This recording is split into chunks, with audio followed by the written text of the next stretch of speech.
Epilogue, The Affair of the Man Who Was Found, Part 1.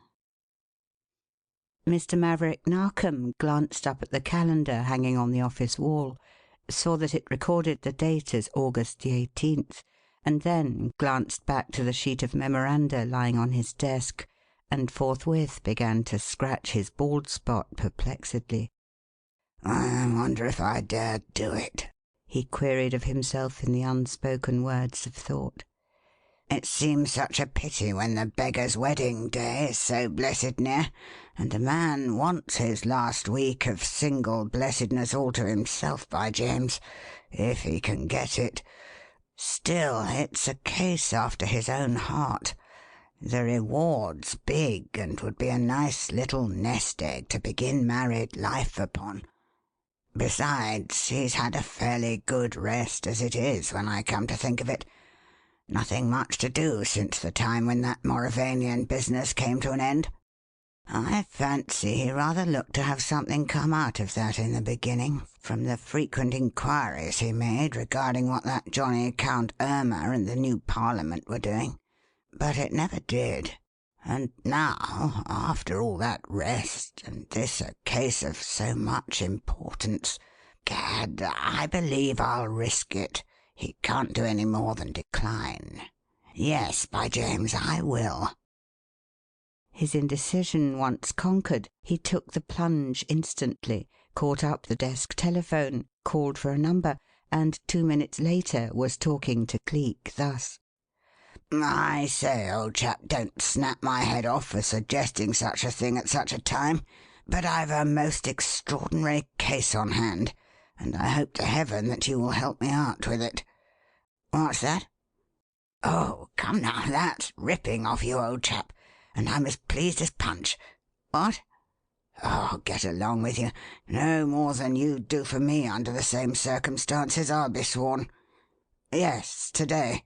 As early as possible. Right you are. Then could you manage to meet me in the bar parlour of a little inn called the French Horn, out Sheer way in Surrey, about 4 o'clock? Could, eh? Good man. Oh, by the way, come prepared to meet a lady of title, old chap. She's the client. Thanks very much. Good-bye."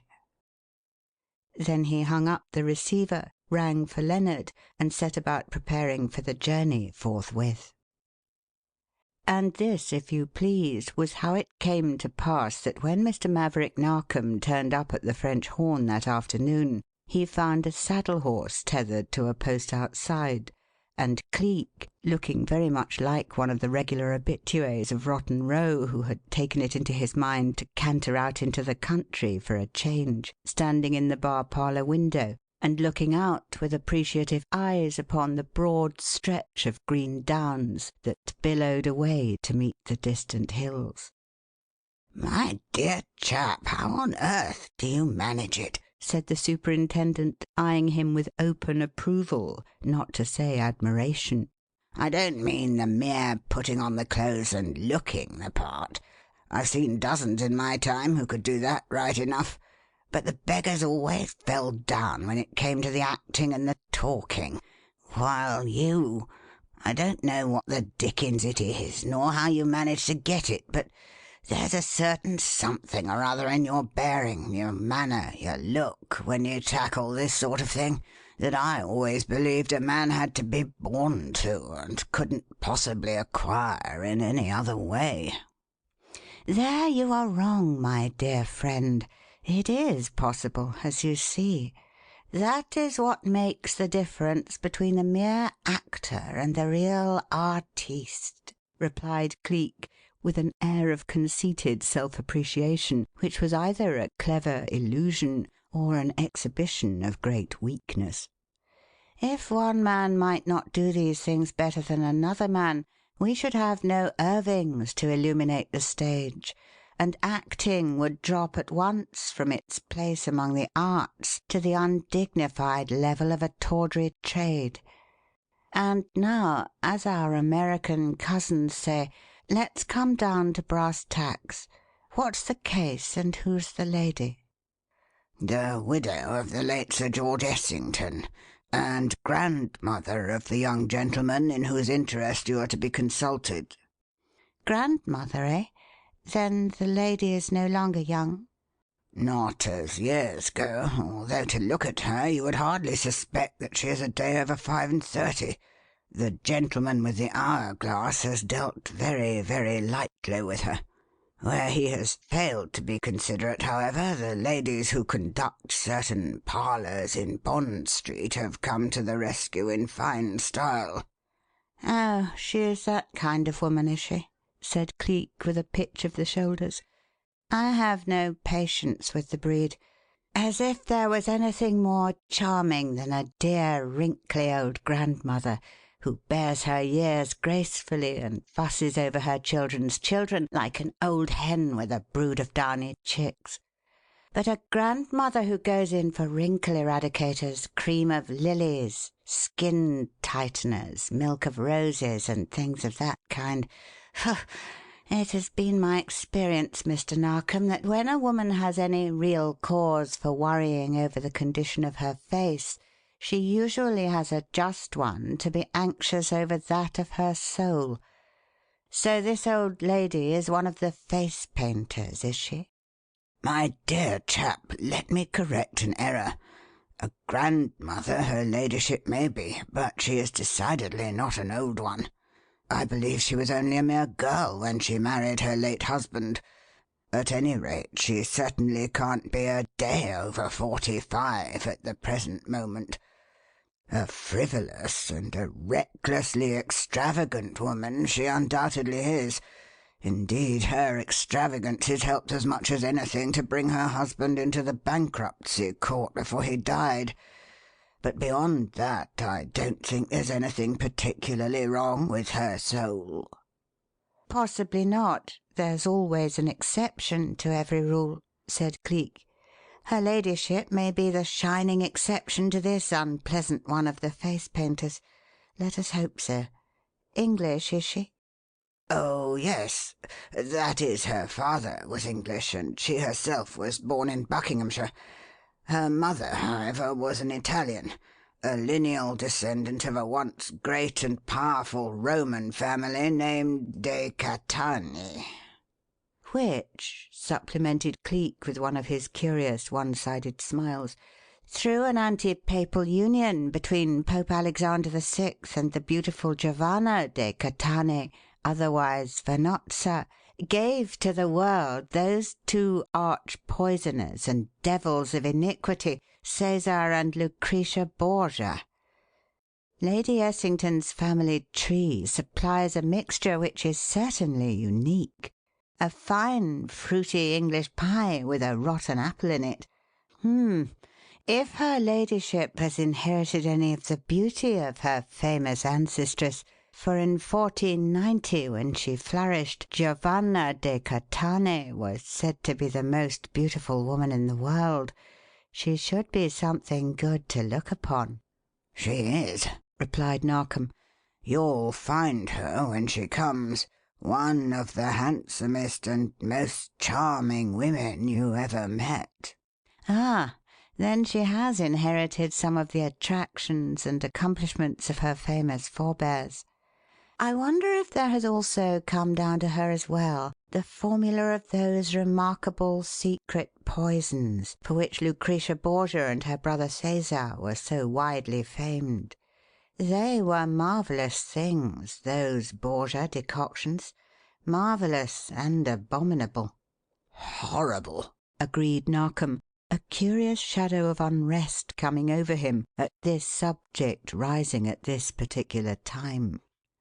"Modern chemistry has, I believe, been quite unable to duplicate them. There is, for instance, that appalling thing, the aqua tofana, the very fumes of which caused instant death." "Aqua tofana was not a Borgian poison, my friend," said Cleek with a smile.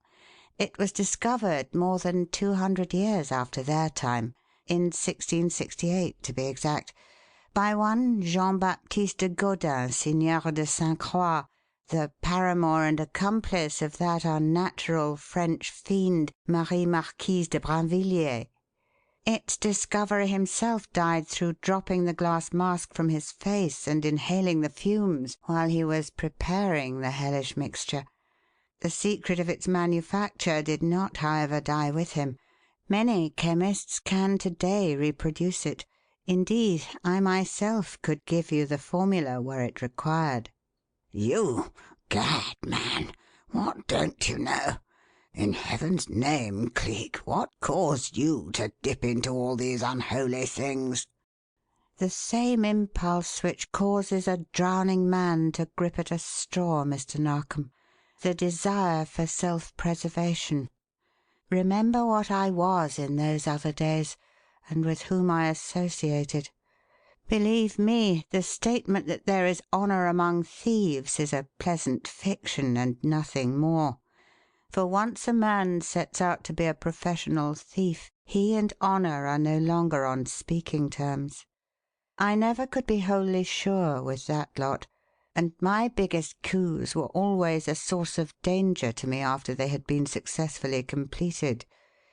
It became necessary for me to study all poisons, all secret arts of destruction, that I might guard against them and might know the proper antidote. As for the rest, mum's a fine wine. Here comes the landlady with the tea. We'll drop the case until afterward." "Now tell me," said Cleek, after the landlady had gone and they were again in sole possession of the room, "what is it this Lady Essington wants of me? And what sort of a chap is this grandson in whose interest she is acting? Is he with her in this appeal to the Yard?" "Certainly not, my dear fellow.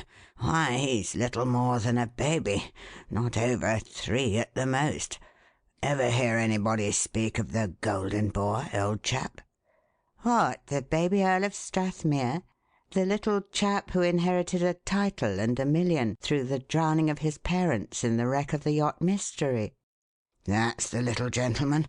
The Right Honourable Cedric Eustace George Carruthers, 27th Earl Strathmere, variously known as the Millionaire Baby and the Golden Boy.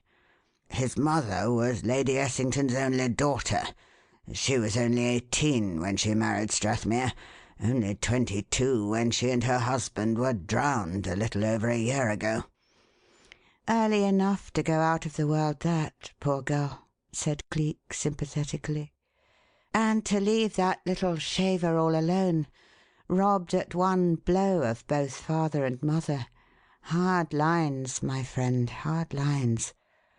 It is fair to suppose, is it not, that with the death of his parents the care and guidance of his little lordship fell to the lot of his grandmother, Lady Essington?" "No, it did not," replied Narkom. "One might have supposed that it would, seeing that there was no paternal grandmother, but well, the fact of the matter is, Cleek, that the late Lord Strathmere did not altogether approve of his mother-in-law's method of living. He was essentially a quiet, home-loving man, and had little patience with frivolity of any sort. And it occasioned no surprise among those who knew him when it was discovered that he had made a will leaving everything he possessed to his little son, and expressly stipulating that the care and upbringing of the boy were to be entrusted to his younger brother, the Honourable Felix Camor Paul Carruthers, who was to enjoy the revenue from the estate until the child attained his majority." I see," said Cleek appreciatively. "Then that did her extravagant ladyship out of a pretty large and steady income for a matter of 17 or 18 years. Wise man. Always, of course, provided that he didn't save the boy from the frying pan only to drop him into the fire. What kind of a man is this brother, this Honourable Felix Carruthers, into whose hands he entrusted the future of his little son?" I seem to have a hazy recollection of hearing that name somewhere or somehow in connection with some other affair. Wise choice, was it, Mr. Narkom?" "Couldn't have been better, to my thinking. I know the Honourable Felix quite well. A steady-going, upright, honourable young fellow. He isn't over 2 or 33, who, being a second son, naturally inherited his mother's fortune. And that being considerable, he really did not need the income from his little nephews in the slightest degree.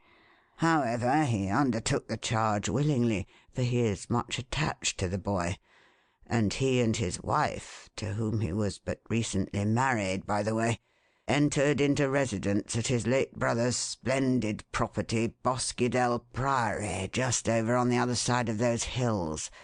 You can see from the window there, where they are at present entertaining a large house party, among whom are Lady Essington and her son Claude." "Oh, then her ladyship has a son, has she? The daughter who died was not her only child?" "No, the son was born about a year after the daughter. A nice lad, bright, clever, engaging, fond of all sorts of dumb animals, birds, monkeys, white mice, all manner of such things, and as tender-hearted as a girl. Wouldn't hurt a fly. Carruthers is immensely fond of him and has him at the Priory whenever he can. That, of course, means having the mother too, which is a bit of a trial in a way, for I don't believe that her ladyship and Mrs. Carruthers care very much for each other, but that's another story. Now then, let's see, where was I? About the house party at the Priory and Carruthers' fondness for the boy. You can judge of my surprise, my dear Cleek, when last night's post brought me a private letter from Lady Essington asking me to meet her here at this inn, which, by the way, belongs to the Strathmere estate and is run by a former servant at the Priory, and stating that she wished me to bring one of the shrewdest and cleverest of my detectives, as she was quite convinced there was an underhand scheme afoot to injure his little lordship. In short, she had every reason to believe that somebody was secretly attacking the life of the golden boy. She then went on to give me details of a most extraordinary and bewildering nature." "Indeed? What were those details, Mr. Narkom?"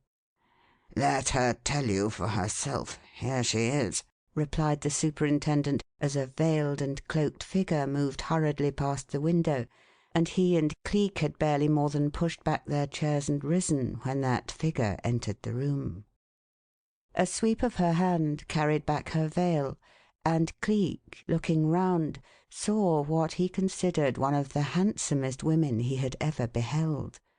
A good woman, too, for all her frivolous life and her dark ancestry, if clear, straight-looking eyes could be taken as a proof, which he knew that they could not, for he had seen men and women in his day as crafty as the fox and as dangerous as the serpent, who could look you straight in the eyes and never flinch, while others, as true as steel and as clean-lifed as saints, would send shifting glances flicking all round the room, and could no more fix those glances on the face of the person to whom they were talking than they could take unto themselves wings and fly.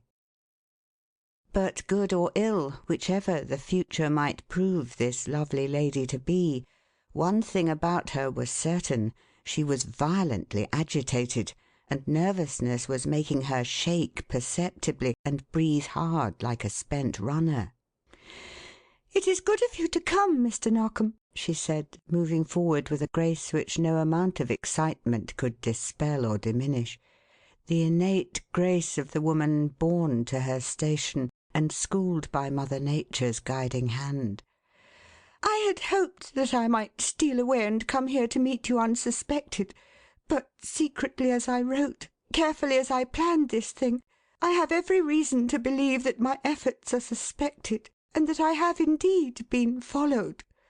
So then this interview must be a very hurried one, and you must not be surprised if it becomes necessary for me to run off without a moment's notice. For, believe me, I am quite sure that the Honourable Mr. Felix Carruthers is already following me." The Honourable My dear Lady Essington, you don't mean to suggest that he of all men God bless my soul!" "Oh, it may well amaze you, Mr. Narkom. It well nigh stupefied me when I first began to suspect. Indeed, I can't do any more than suspect even yet. Perhaps it is he, perhaps that abominable woman he has married. You must decide that when you have heard. I perceive," glancing over at Cleek, "you have been unable to bring a detective police officer to listen to what I have to say. But if you and your friend will listen carefully and convey the story to one in due course—" "Pardon, your ladyship, but my companion is a detective officer," interposed Narkom. "So if you will state the case at once, he will be able to advise." "A detective? You?" She flashed round on Cleek and looked at him in amazement, her lower lip indrawn, a look almost of horror in her eyes. One may not tell a lion that another lion is a jackass, though he masquerade in the skin of one. Birth spoke to birth. She saw, she knew, she understood. "By what process could such as you—" she began, then stopped and made a slight inclination of the head. "Pardon," she continued. "That was rude. Your private affairs are, of course, your own, Mr. "Headland, your ladyship," supplied Cleek. "My name is George Headland." And Narkom knew from that for all her grace and charm he neither liked nor trusted her soft-eyed ladyship. "Thank you," said Lady Essington, accepting this self-introduction with a graceful inclination of the head. "No doubt Mr. Narkom has given you some idea of my reason for consulting you, Mr. Headland. But as time is very short, let me give you the further details as briefly as possible. I am convinced beyond any shadow of a doubt that someone who has an interest in his death is secretly attacking the life of my little grandson. And I have every reason to believe that the someone is either the Honourable Felix Carruthers or his wife." "But to what purpose, your ladyship? People do not commit so desperate an act as murder without some powerful motive, either of gain or revenge, behind it. And from what I have heard, neither the uncle nor the aunt can have anything to win by injuring his little lordship." "Can they not?" she answered with a despairing gesture. "How little you know! Mrs. Carruthers is an ambitious woman, Mr. Headland, and, like all women of the class from which she was recruited, she aspires to a title. She was formerly an actress. The Honourable Felix married and took her from the theatre. It is abominable that a person of that type should be foisted upon society and brought into contact with her betters." "Oh, that's where the shoe pinches, is it?" thought Cleek, but aloud he merely said, "The day has long passed, your ladyship, when the followers of Thespis have to apologize for their existence. There are many ladies of the stage in these times whose lives are exemplary and whose names call forth nothing but respect and admiration, and so long as this particular lady bore an unblemished reputation—" "Did she?" "Oh, yes. There was never a word against her in that respect. Felix would never have married her if there had been. But I believe in persons of that class remaining in their own circle and not intruding themselves into others to which they were not born. She is an ambitious woman, as I have told you. She aspires to a title as well as to riches. And if little Lord Strathmere should die, her husband would inherit both. Surely that is motive enough for a woman of that type. As for her husband—" "There I am afraid your suspicion confounds itself, your ladyship," interrupted Cleek.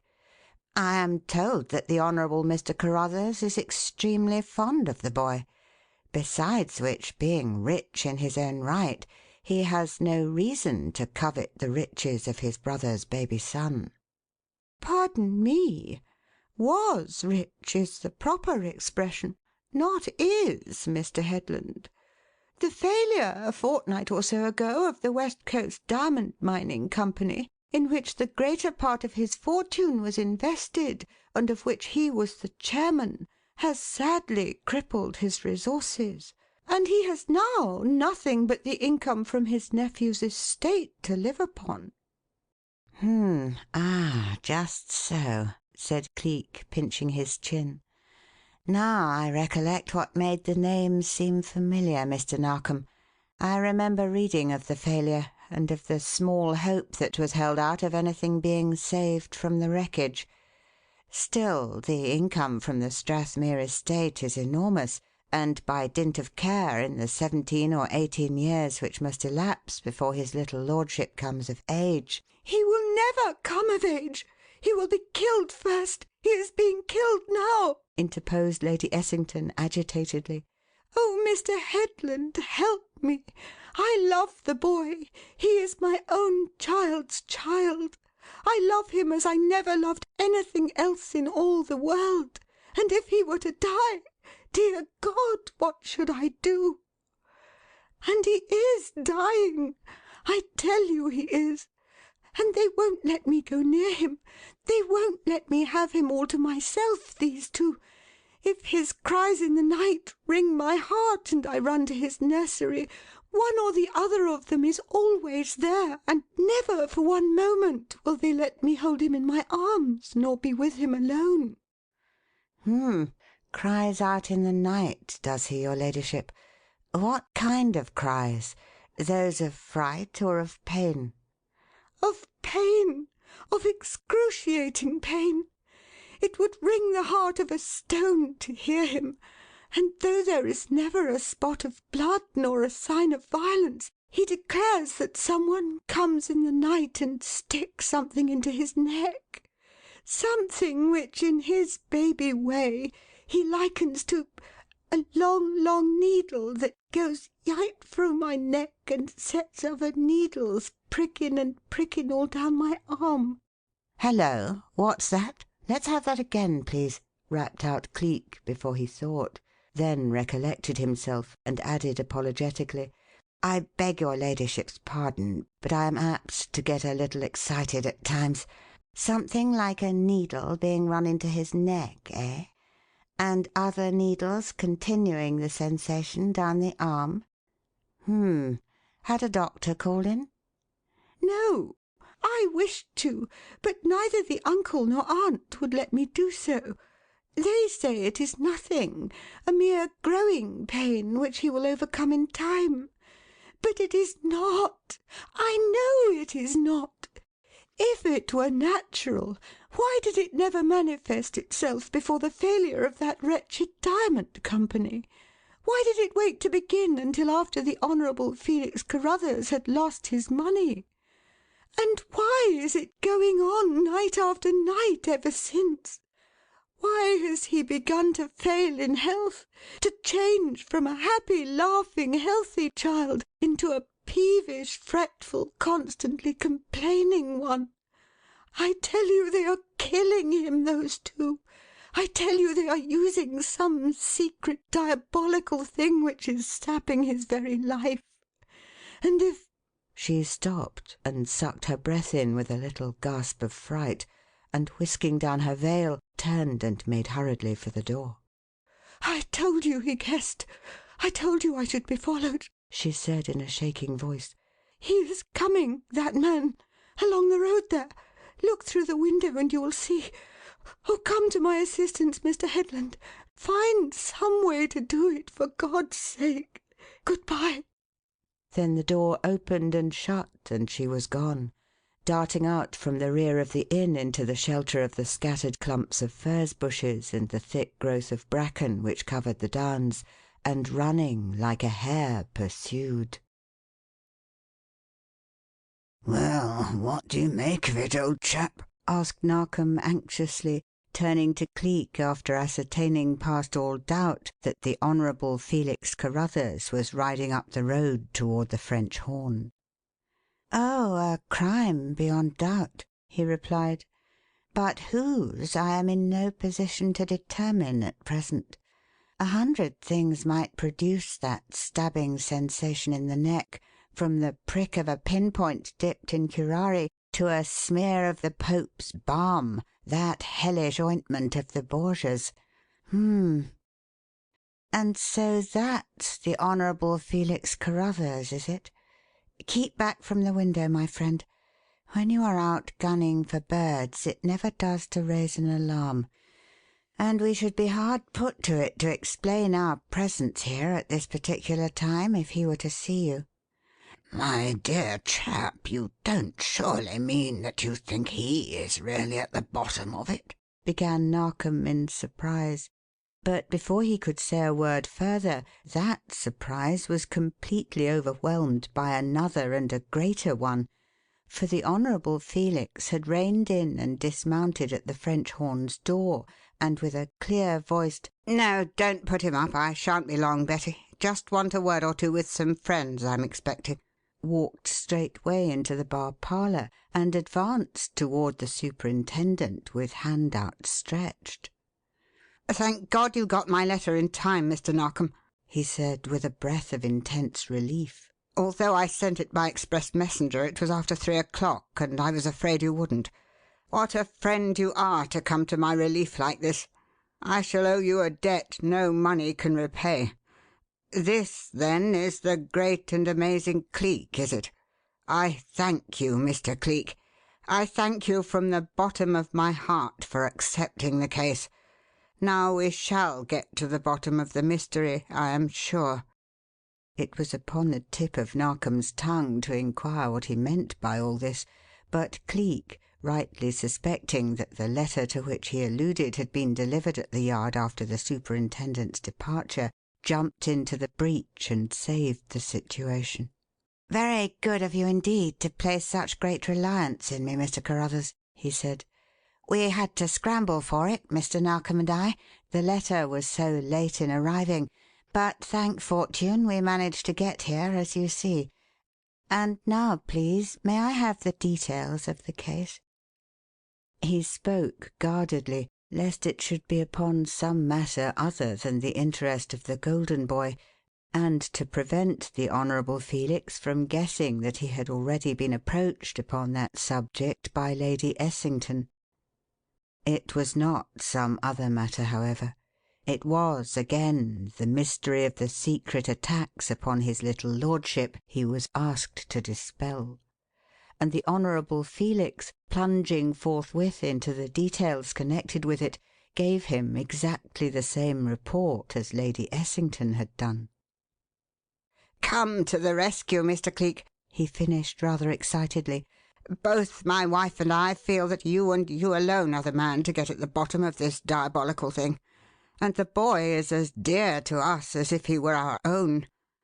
Help me to get proof, unimpeachable proof, of the hand which is engineering these diabolical attacks, that we may not only put an end to them before they go too far, but may avert the disgrace which publicity must inevitably bring." "Publicity, Mr. Carruthers? What publicity are you in dread of, please?" "That which could only bring shame to a dear, lovable young fellow if any hint of what I believe to be the truth should get out, Mr. Cleek," he replied. "To you I may confess it. I appeal to no medical man, because I fear for young Claude's sake that investigation may lead to a discovery of the truth. For both my wife and I feel indeed, we almost know that it is his own grandmother, Lady Essington, who is injuring the boy, and that it will not be long before she attempts to direct suspicion against us." "Indeed? For what purpose?" to have us removed by the courts as not being fit to have the care of the child, and to get him transferred to her care, that she may enjoy the revenue from his estate." "Whew!" whistled Cleek softly. "Well done, my lady." "We do our best to keep her from getting at him," went on the Honourable Felix, "but she succeeds in spite of us. His nursery was on the same floor as her rooms, but for greater safety I last night had him carried to my own bedchamber and double locked all the windows and doors. I said to myself that nothing could get to him then, but it did just the same. In the middle of the night he woke up screaming and crying out that someone had come and stuck a long needle in his neck, and then for the first time, God, I nearly went off my head when I saw it, for the first time, Mr. Cleek, there was a mark upon him, 3 red raw little spots just above the collarbone on the left side of the neck, as if a bird had pecked him." And all the windows closed, you say?" "All but one, the window of my dressing room. But as that is barred so that nobody could possibly get in, I thought it did not matter, and so left it partly open for the sake of air." "I see," said Cleek. "I see. A fortnight without any outward sign, and then of a sudden 3 small raw spots. Indented in the centre, are they? And much inflamed about the edges? Thanks. Quite so, quite so. And the doors locked and all the windows but one closed and secured on the inside, so that no human body What's that? Take the case? Certainly I will, Mr. Carruthers. You are entertaining a house party at present, I hear. Now, if you can make it convenient to put me up in the Priory for a night or two, and will inform your guests that an old 'varsity friend named let's see Deland, that will do as well as any. Lieutenant Arthur Deland, home on leave from India. If you will inform your guests that that friend will join the house party to morrow afternoon, I'll be with you in time for lunch, and will bring my manservant with me." Thank you, said the Honourable Felix, wringing his hand. "I'll do exactly as you suggest, Mr. Cleek, and rooms shall be ready for you when you arrive." And the matter being thus arranged, the Honourable Felix took his departure, and Cleek, calling the landlady to furnish him with pen, ink, and paper, sat down then and there to write a private note to Lady Essington, telling her to look out for Mr. George Headland to put in an appearance at the Priory in 3 days' time.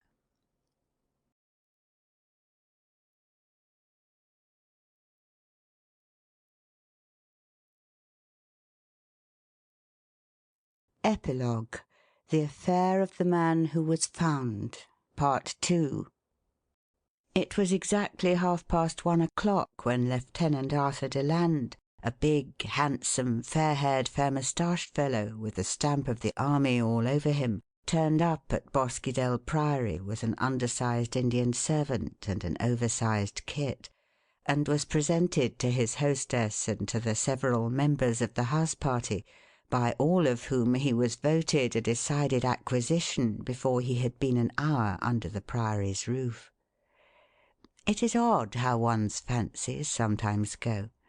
He found the Honourable Mrs. Carruthers a sweet, gentle, dove-like little woman for whom he did not care in the least degree, and he found Lady Essington's son a rollicking, bubbling, overgrown boy of 22, whom, in spite of frivolous upbringing and a rather pronounced brusqueness toward his mother, he fancied very much indeed. In fact, he played right up to Mr. Claude Essington, as our American cousins say, and Mr. Claude Essington, fancying him hugely, took him to his heart forthwith, and blurted out his sentiments with almost small boy candour. "I say, Deland, you're a spiffing sport. I like you," he said bluntly, after they'd played 1 or 2 sets of tennis with the ladies and done their social duties generally. "If things look up a bit and I'm able to go back to Oxford for the next term, and the Lord knows how I shall if the mater doesn't succeed in touching Carruthers for some money, for we're jolly near broke and up to our eyes in debt. But if I do go back and you're in England still, I'll have you up for the May week and give you the time of your life. Oh, Lord, here's the mater coming now. Let's hook it. Come round to the stables, will you, and have a look at my collection. Pippin Lord, they'll interest you." They did, for on investigation the collection proved to be made up of pigeons, magpies, parakeets, white mice, monkeys, and even a tame squirrel, all of which came forth at their master's call and swarmed or flocked all over him. "Now then, Dolly Varden, you keep your thieving tongs away from my scarf pin, old lady," exclaimed this enthusiast to a magpie which perched upon his shoulder and immediately made a peck at the small pearl in his necktie. "Awfullest old thief and vagrant that ever sprouted a feather, this beauty," he explained to Cleek as he smoothed the magpie's head.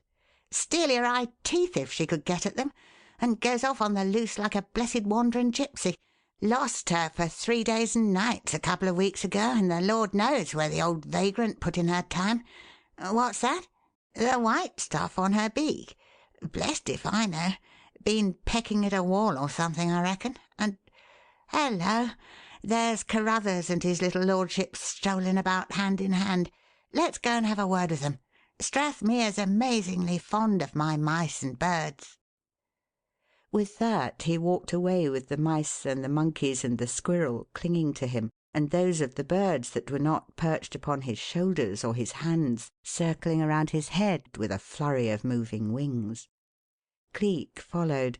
A word in private with the Honourable Felix was accountable for his appearance in the grounds with the boy, and Cleek was anxious to get a good look at him without exciting any possible suspicion in Lady Essington's mind regarding the lieutenant's interest in him. He was a bonny little chap, this last Earl of Strathmere, with a head and face that might have done duty for one of Raphael's cherubim, and the big wonder eyes that make baby faces so alluring. "Strathmere, this is Lieutenant Deland. Come all the way from India to visit us," said the Honourable Felix, as Cleek went down on his knees and spoke to the boy, examining him carefully the while. "Won't you tell him you are pleased to see him?" "Pleased to see you," said the boy, then broke into a shout of glee as he caught sight of young Essington with the animals and birds. "Pitty birdies! Pitty mouses! Give! He exclaimed eagerly, stretching forth his little hands. "Certainly. Which will you have, old chap? Magpie, parakeet, pigeon, monkey, or mice?" said young Essington gaily. "Here, take the lot and be happy." Then he made as if to bundle them all into the child's arms, and might have succeeded in doing so, but that Cleek rose up and came between them and the boy.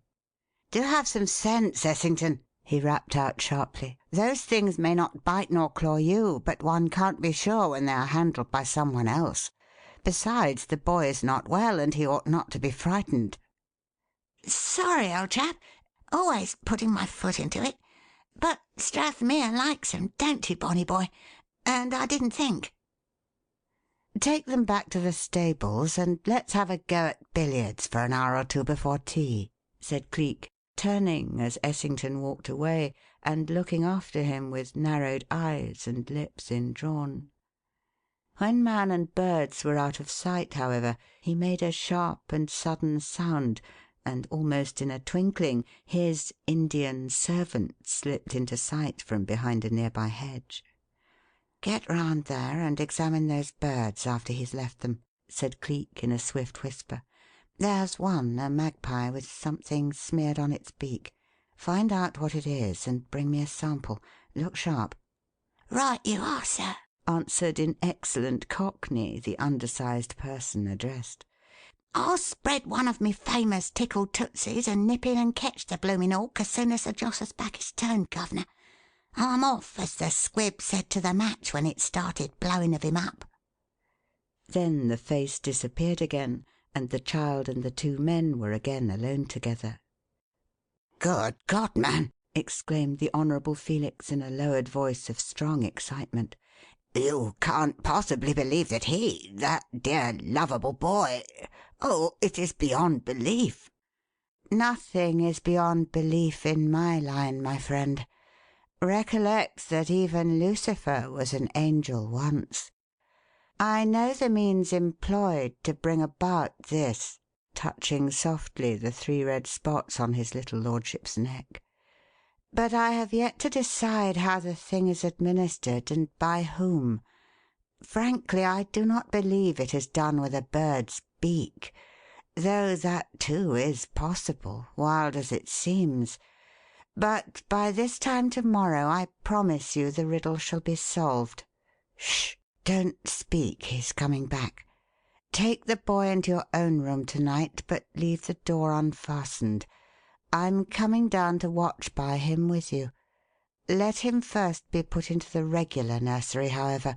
Then take him out without the knowledge of any living soul.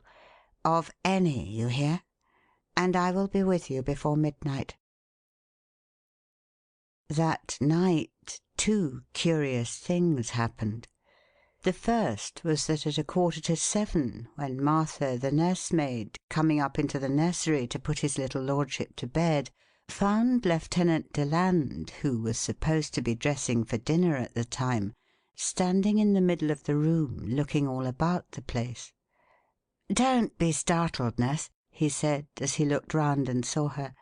"Your master has asked me to design a new decoration for this room, and I'm having a peep about in quest of inspiration. Ah, Strathmere! Dustman's time, I see. Pleasant dreams to you, old chap. See you in the morning when you're awake." "Say good night to the gentleman, your lordship," said the nurse, laying both hands on his shoulders and leading him forward, whereupon he began to whine sleepily, "Want Sambo! Want Sambo!" and to rub his fists into his eyes. "Yes, dearie, Nanny'll get Sambo for your lordship after your lordship has said good night to the gentleman," soothed the nurse, and held him gently until he had done so. "Good night, old chap," said Cleek. "Hello, nurse. Got a sore finger, have you, eh? How did that happen? It looks painful." "It is, sir, though I can't for the life of me think whatever could have made a thing so bad from just scratching one's finger, unless it could have happened that there was something poisonous on the wretched magpie's claws. One never can be sure where those nasty things go, nor what they dip into." "The magpie?" repeated Cleek. "What do you mean by that, Nurse? Have you had an unpleasant experience with a magpie, then?" "Yes, sir, that big one of Mr. Essington's. The nasty creature that's always flying about. It was a fortnight ago, sir. Mistress's pet dog had got into the nursery and laid hold of Sambo, which is his lordship's rag doll, sir, as he never will go to sleep without. Tore it well nigh to pieces, did the dog. And knowing how his lordship would cry and mourn if he saw it like that, I fetched in my work basket and started to mend it. I'd just got it pulled into something like shape and was about to sew it up when I was called out of the room for a few minutes, and when I came back there was that wretched magpie that had been missing for several days, right inside my work basket, trying to steal my reels of cotton, sir. It had come in through the open window, like it so often does, nasty thing.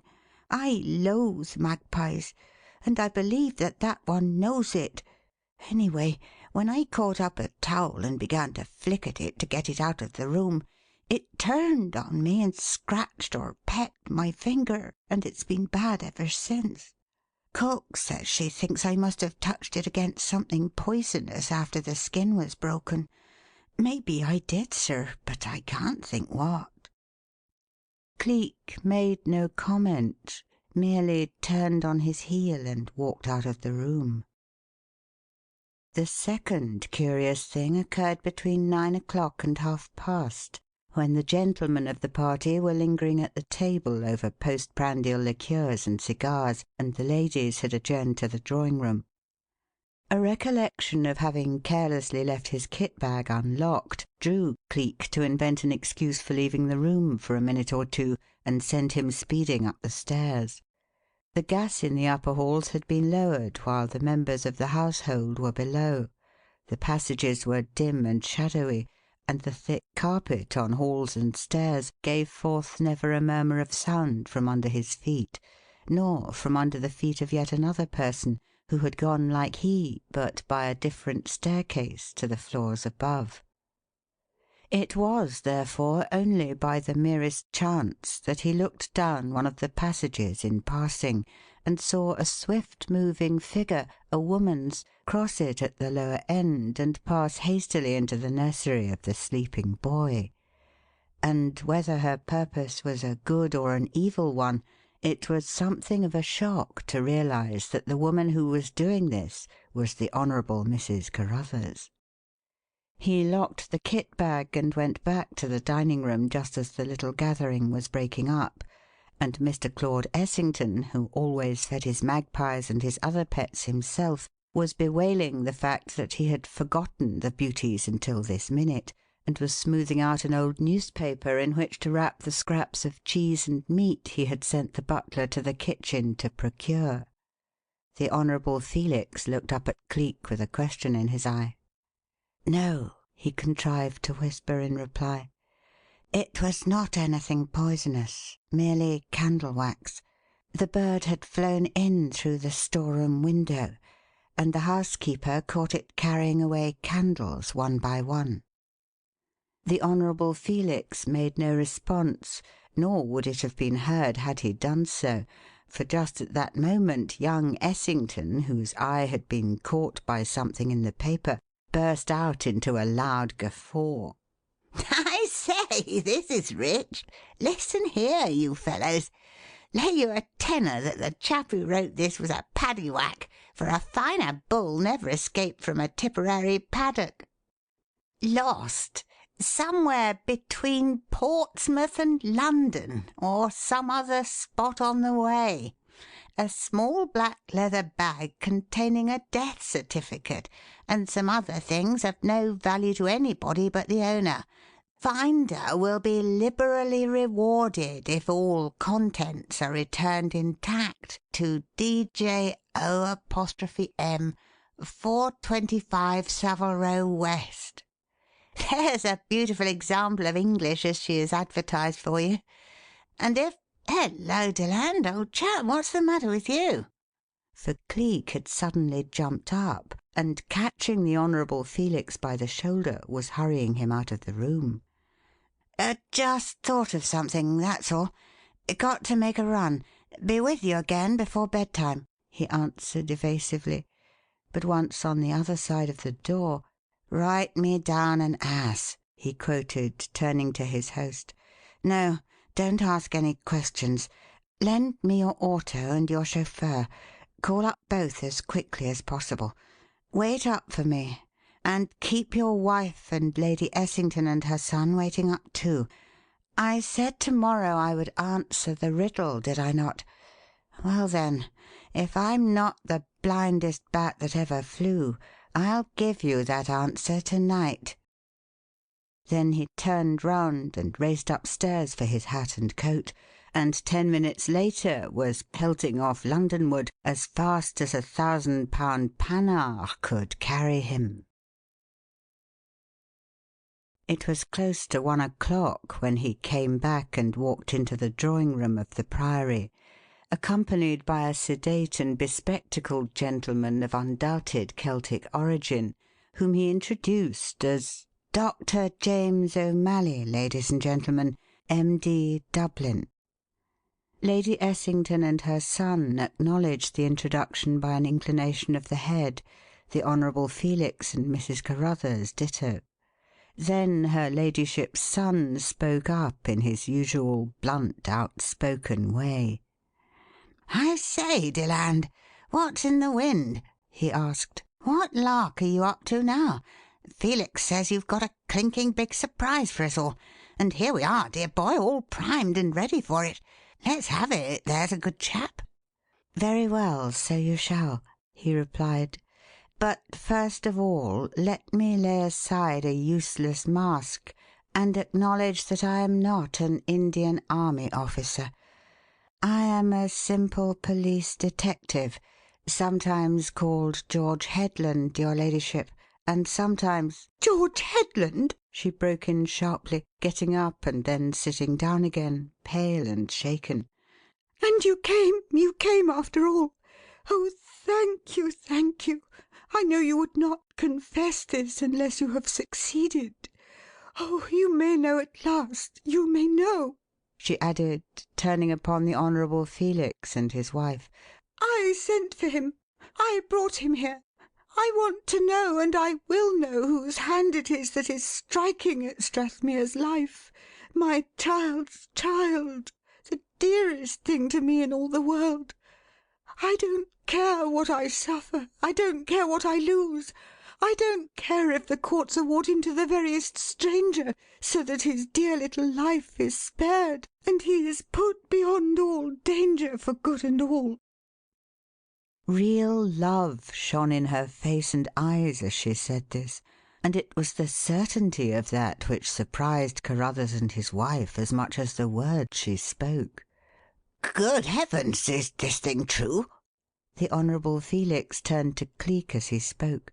"Were you in her pay, too? Was she also working for the salvation of the boy?" "Yes," he made answer. "I entered into her service under the name of George Headland, Mr. Carruthers. The service of a good woman whom I misjudged far enough to give her a fictitious name. I entered into yours by one to which I have a better right. Hamilton Cleek." "Cleek!" Both her ladyship and her son were on their feet like a flash. There was a breath of silence, and then, "Well, I'm dashed!" blurted out young Essington. "Cleek, eh? The great Cleek! Scotland!"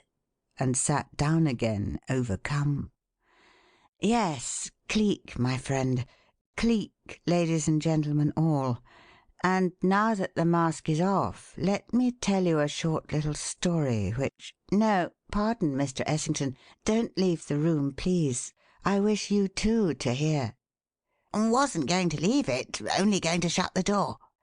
"Ah, I see. Allow me. It is now, ladies and gentlemen, exactly 14 days since our friend Dr. O'Malley here, coming up from Portsmouth on his motorcycle after attending a patient who that day had died, was overcome by the extreme heat and the exertion of trying to fight off a belligerent magpie which flew out of the woods and persistently attacked him, and falling to the ground lost consciousness. When he regained it he was in the Charing Cross Hospital, and all that he knew of his being there was that a motorist who had picked him and his cycle up on the road had carried him there and turned him over to the authorities.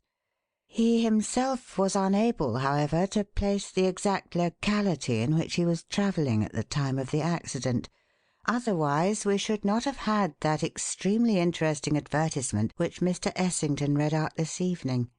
For the doctor had lost a small black bag containing something extremely valuable which he was carrying at the time and which supplies the solution to this interesting riddle. How, do you ask? Come with me, all of you, to Mr. Carruthers' room where his little lordship is sleeping, and learn that for yourselves." They rose at his word and followed him upstairs. And there, in a dimly lit room, the sleeping child lay with an old rag doll hugged up close to him, its painted face resting in the curve of his little neck. "You want to know from where proceed these mysterious attacks who and what it is that harms the child," said Cleek as he went forward on tiptoe and, gently withdrawing the doll, held it up. "Here it is, then. This is the culprit. This thing here. You want to know how? Then by this means. Look! See!" He thrust the blade of a pocket knife into the doll, and with one sweep ripped it open, and, dipping in his fingers, drew from the cotton woollen rags with which the thing was stuffed a slim, close-stoppered glass phial in which something that glowed and gave off constant sparks of light shimmered and burnt with a restless fire. "Is this it, Doctor?" he said, holding the thing up. "Yes! Oh, my God, yes!" he cried out as he clutched at it. "A wonder of the heavens, sure, that the child wasn't disfigured for life, or perhaps kilt for ever. A half grain of it, a half grain of radium, ladies and gentlemen, enough to burn a hole through the divil himself if he lay long enough agin it." Radium? Radium! The word was voiced on every side, and the 2 women and 2 men crowded close to look at the thing. Radium in the doll? Radium? I say, Deland, I mean to say, Mr. Cleek, in God's name, who could have put the cursed thing there?" "Your magpie, Mr. Essington," replied Cleek, and with that brief preface told of Martha, the nurse, and of the torn doll, and of the magpie that flew into the room while the girl was away. "The wretched thing must have picked it up when the doctor fell and lost consciousness and the open bag lay unguarded," he said. "And with its propensity for stealing and hiding things, it flew with it into the nursery and hid it in the torn doll. Martha did not see it, of course, when she sewed the doll up, but the scratch she received from the magpie presented a raw surface to the action of the mineral, and its effect was instant and most violent. What's that? No, Mr. Carruthers, no one is guilty. No one has even tried to injure his lordship. Chance only is to blame, and chance cannot be punished. As for the rest, do me a favour, dear friend, in place of any other kind of reward. Look to it that this young chap here gets enough out of the income of the estate to continue his course at Oxford, and that's all." It was not, however, for while he was still speaking a strange and even startling interruption occurred. A liveried servant, pushing the door open gently, stepped into the room bearing a small silver salver upon which a letter lay. "Well, upon my word, Johnston, this is rather an original sort of performance, isn't it?" exclaimed Carruthers, indignant over the intrusion. "I beg your pardon, sir, but I did knock," he apologized. "I knocked twice, in fact, but no one seemed to hear, and as I had been told it was a matter of more than life and death, I presumed. Letter for Lieutenant Deland, sir. A gentleman of the name of Narkom, in a motor, sir, at the door, asked me to deliver it at once and under any and all circumstances." Cleek looked at the letter, saw that it was enclosed in a plain, unaddressed envelope, asked to be excused, and stepped out into the passage with it. That Narkom should have come for him like this, should have risked the upsetting of a case by appearing before he knew if it was settled, or indeed likely to be, could mean but one thing: that his errand was one of overwhelming importance, of more moment than anything else in the world. He tore off the envelope with hands that shook, and spread open the sheet of paper it contained. There was but one single line upon it, but that line, penned in that hand, would have called him from the world's end. "Come to me at once, Ailsa," he read, and was on his way downstairs like a shot. In the lower hall the butler stood, holding his hat and coat ready for him to jump into them at once. "My young servant, quick as you can," said Cleek, grabbing the hat and hurrying into the coat. "Already outside, sir, in the motor with the gentleman," the butler gave back, then opened the door and stepped aside, holding it back for him and bowing deferentially. And the light of the hall, streaking out into the night, showed a flight of shallow steps, the blue limousine at the foot of them, with Lennard in the driver's seat and Dollops beside him, and, standing on the lowest step of all, Mr. Narkom, holding open the car's door and looking curiously pale and solemn. "What is it? Is she hurt? Has anything happened to her?" Cleek jumbled the three questions into one unbroken breath as he came running down the steps and caught at the superintendent's arm. "Speak up! Don't stand looking at me like a dumb thing. Is anything wrong with Miss Lorne?" Nothing at all." "Thank God! Then why? For what reason has she sent for me? Where is she? Speak up." "In town, waiting for you. At the Mauravanian embassy." "At the Good God! How comes she to be there?" "I took her. You told me if anything happened to you that I thought she ought to know. Please get in and let us be off, sire, whichever it ought to be. I don't know the proper form of address. I've never had any personal dealings with royalty before." The hand that rested on his arm tightened its grip the very instant that word royalty passed his lips. Now it relaxed suddenly, dropped away, and he scarcely recognized the voice that spoke next, so unlike to Cleek's it was, so thick was the tremulous note that pulsated through it. "Royalty?" it repeated. "Speak up, please. What have you found out? What do you know of me that you make use of that term?" "What everybody in the world will know by tomorrow. Count Irma has told. Count Irma has come as the special envoy of the people for Queen Karma's son, for the king they want, for you," flung out Narkom, getting excited as he proceeded. "It's all out at last, and I know now. Everybody does. I'm to lose you. Mauravania is to take you from me after all. A palace is to have you, not the Yard. Get in, please, sir, Your Majesty. Get in. They're waiting for you at the embassy. Get in and go. Good luck to you. God bless you. I mean that. It's just about going to break my heart, Cleek, but I mean it, every word. Mind the steps, sir. Make room for me on the seat there, you two, and then off to the embassy as fast as you can streak it, Lennard. His Majesty is all ready to start." "Not yet, please," a voice said quietly. Then a hand reached out from the interior of the limousine, dropped upon Mr. Narkom's shoulder, and, tightening there, drew him over the step and into the car. "Your old seat, my friend, here beside me. My memory is not a short one, and my affection's not fickle. All right, now, Lennard, let her go."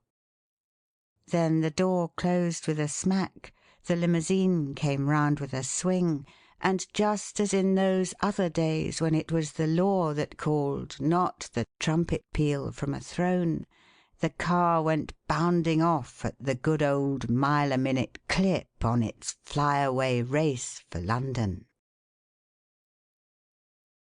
It ended, that race, in front of the Mauravanian embassy, and Cleek's love for the spectacular must have come near to being surfeited that night, for the building was one blaze of light, one glamour of flags and flowers and festooned bunting, and looking up the steps down which a crimson carpet ran across the pavement to the very curbstone, he could see a double line of soldiers in the glittering white and silver of the Mauravanian Royal Guard, plumed and helmeted, standing with swords at salute, waiting to receive him, and over the arched doorway the royal arms emblazoned, and above them, picked out in winking gas jets, a wreath of laurel surrounding the monogram M.R., which stood for Maximilian Rex, aflame against a marble background.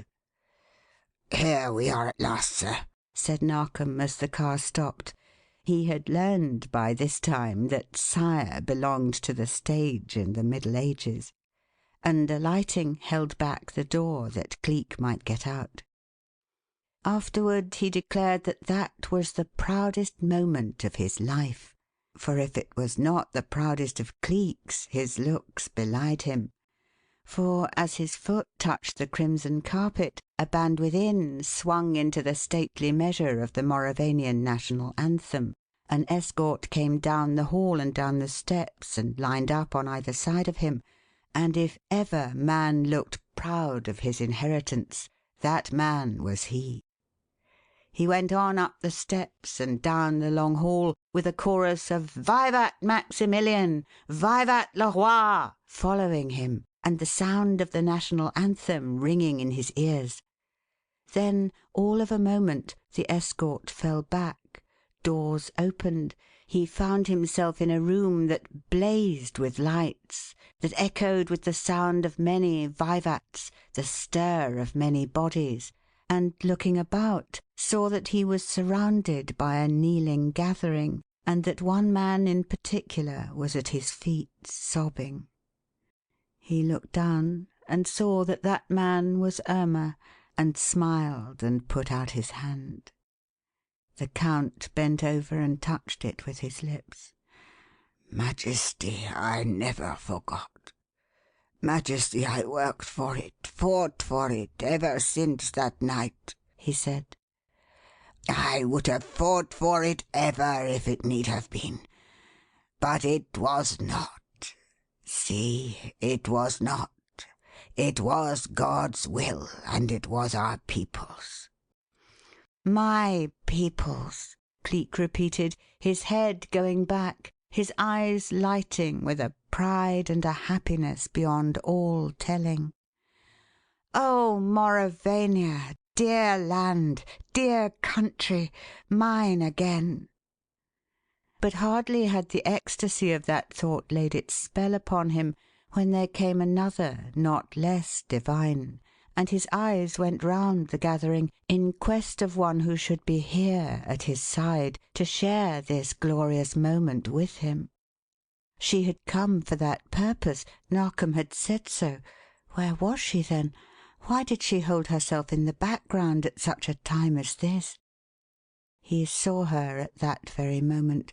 The gathering had risen, and she with them, holding aloof at the far end of the room. There was a smile on her lips, but even at that distance he could see that she was very, very pale, and that there was a shadow of pain in her dear eyes. "We both have battled for an ideal, Count," he said with a happy little laugh.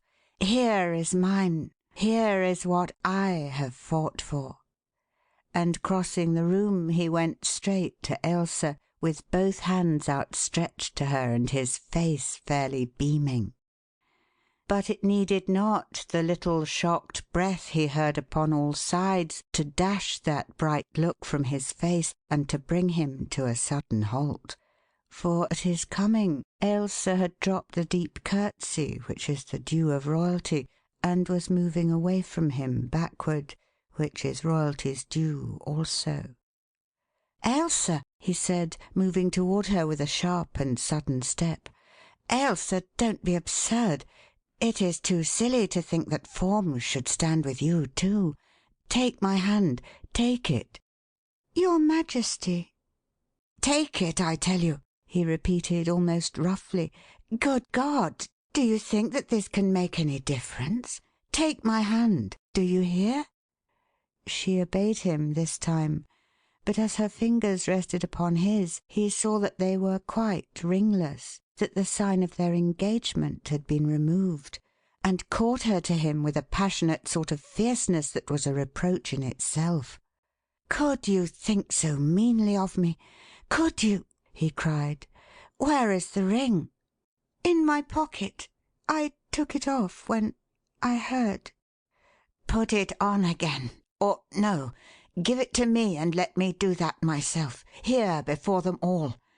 Kings must have queens, must they not? You were always mine. You are always going to be. Even the day of our wedding is not to be changed." "Oh, hush!" she made answer. "One's duty to one's country must always stand first with kings." "Must it? Kings, after all, are only men, and a man's first duty is to the one woman of his heart." "Not with kings. There is a different rule, a different law. Oh, let me go, please. I know, I fully realize it would be different with you, if it were possible. But it is the penalty one must pay for kingship, dear. Royalty must mate with royalty, not with a woman of the people. It is the law of all kingdoms, the immutable law." It was. He had forgotten that. And it came upon him now with a shock of bitter recollection. For a moment he stood silent, the colour draining out of his face, the light fading slowly from his eyes.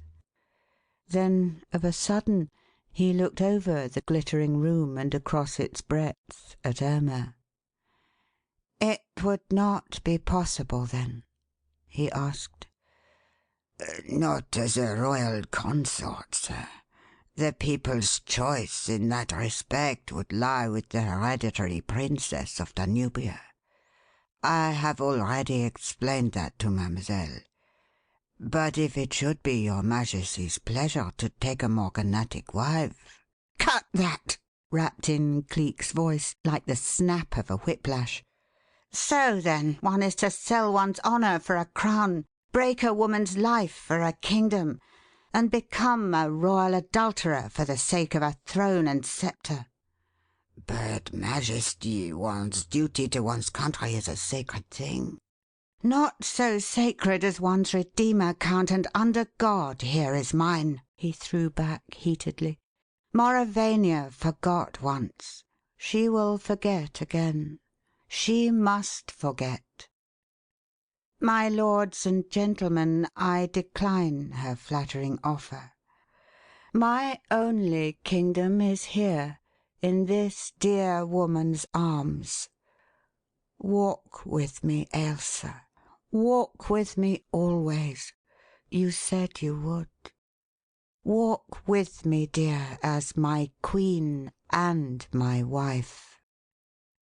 And putting his arm about her and holding her close, and setting his back to the lights and the flags and the glittering guard, he passed with head erect through the murmuring gathering and went down and out with her, to the blue limousine, to the yard service again, and to those better things which are the true crown of a man's life. At the foot of the steps Narkom and Dollops caught up with him, and the boy's eager hand plucked at his sleeve. "Governor, God love you. God love you, sir. You're a man, you are," he said, with a sort of sob in his voice. "I'm glad you chucked it. It was breaking my heart to think that I'd have to call you sire all the rest of my days, sir. Like as if you was a blooming horse." End of Cleek of Scotland Yard by Thomas W. Hanshew.